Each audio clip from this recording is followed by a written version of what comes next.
सुधी दर्शकों को सप्रेम नमस्कार।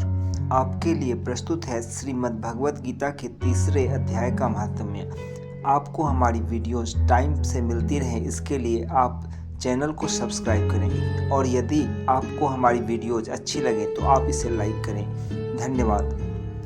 तो शुरू करते हैं गीता के तीसरे अध्याय का महात्म्य। श्री भगवान बोले, प्रिय जन स्थान में एक जड़ नामक ब्राह्मण था जो कौशिक वंश में उत्पन्न हुआ था। उसने अपना जातीय धर्म छोड़कर बनिए की वृत्ति में मन लगाया।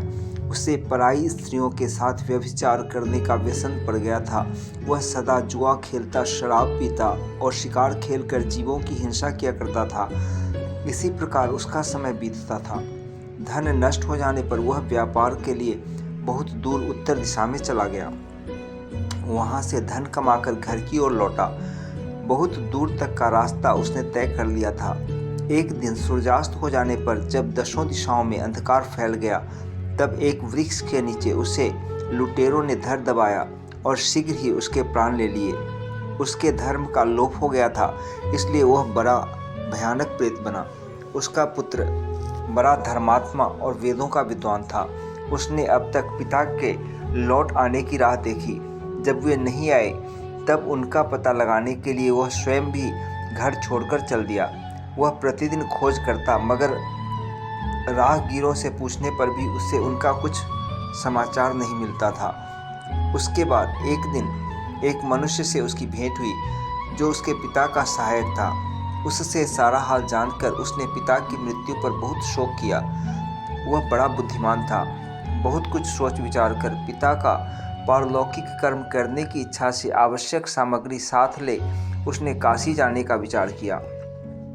मार्ग में 7-8 मुकाम डालकर वह 9वें दिन उसी वृक्ष के नीचे पहुंचा जहां इसके पिता मारे गए थे। उस स्थान पर उसने संध्योपासना की और गीता के तीसरे अध्याय का पाठ किया। इसी समय आकाश में बड़ी भयानक आवाज हुई। उसने अपने पिता को भयंकर आकार में देखा। फिर तुरंत ही अपने सामने आकाश में उसे एक सुंदर विमान दिखाई दिया जो महान तेज से व्याप्त था। उसमें अनेकों क्षुद्र घंटिकाएं लगी थीं। उसके तेज से समस्त दिशाएं आलोकित हो रही थीं। यह दृश्य देखकर उसके चित्त की व्यग्रता दूर हो गई। उसने विमान पर अपने पिता को दिव्य रूप धारण किए विराजमान देखा। उनके शरीर पर पीताम्बर शोभा पा रहा था और मुनिजन उनकी स्तुति कर रहे थे। उन्हें देखते ही पुत्र ने प्रणाम किया। तब पिता ने भी उसे आशीर्वाद दिया। तत्पश्चात उसने पिता से यह सारा वृत्तांत पूछा।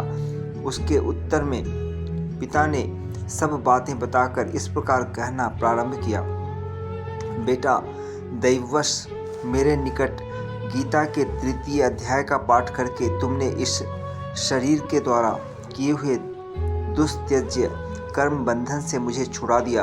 अतः अब घर लौट जाओ, क्योंकि जिसके लिए तुम काशी जा रहे थे वह प्रयोजन इस समय तृतीय अध्याय के पाठ से ही सिद्ध हो गया है।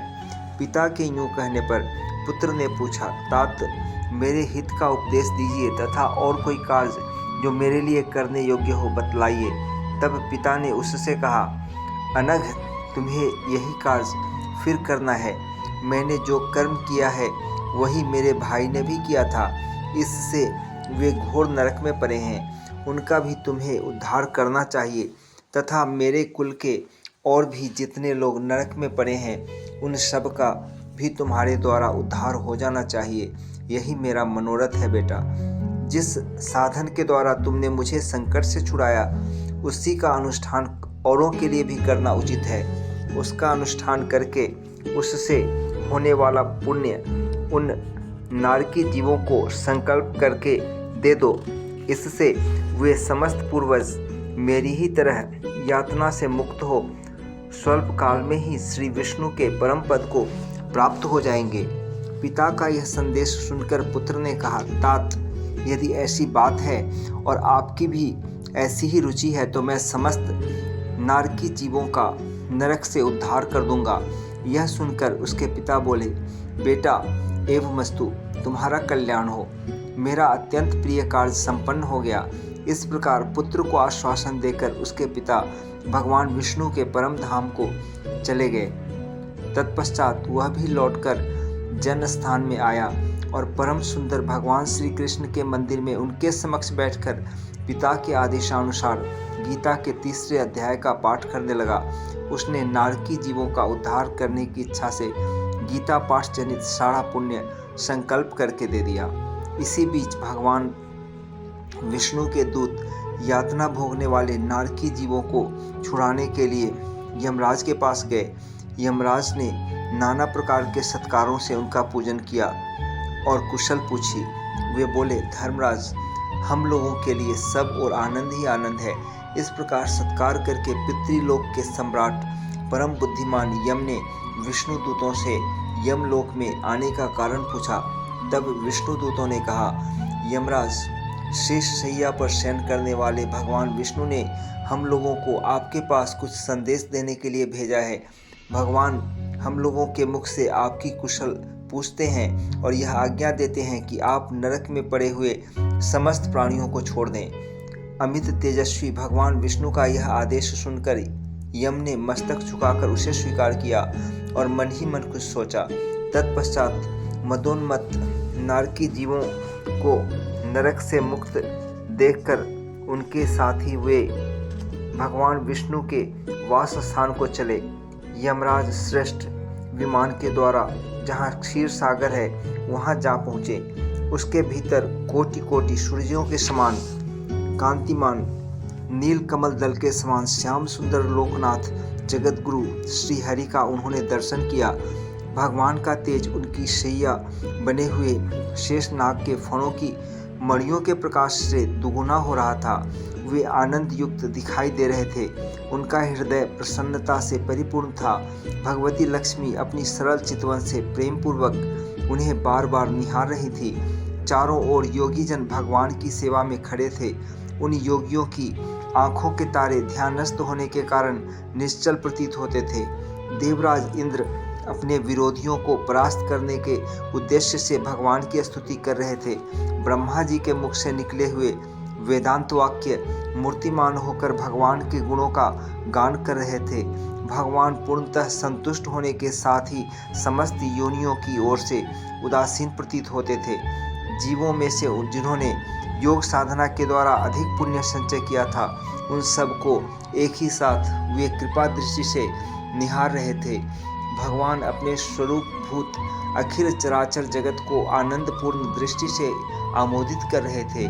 शेष नाग की प्रभा से उद्भासित एवं सर्वत्र व्यापक दिव्य विग्रह धारण किए नील कमल के सदृश श्याम वर्ण वाले श्रीहरि ऐसे जान पड़ते थे मानो चांदनी से घिरा हुआ आकाश सुशोभित हो रहा हो। इस प्रकार भगवान की झांकी करके यमराज अपनी विशाल बुद्धि के द्वारा उनकी स्तुति करने लगे।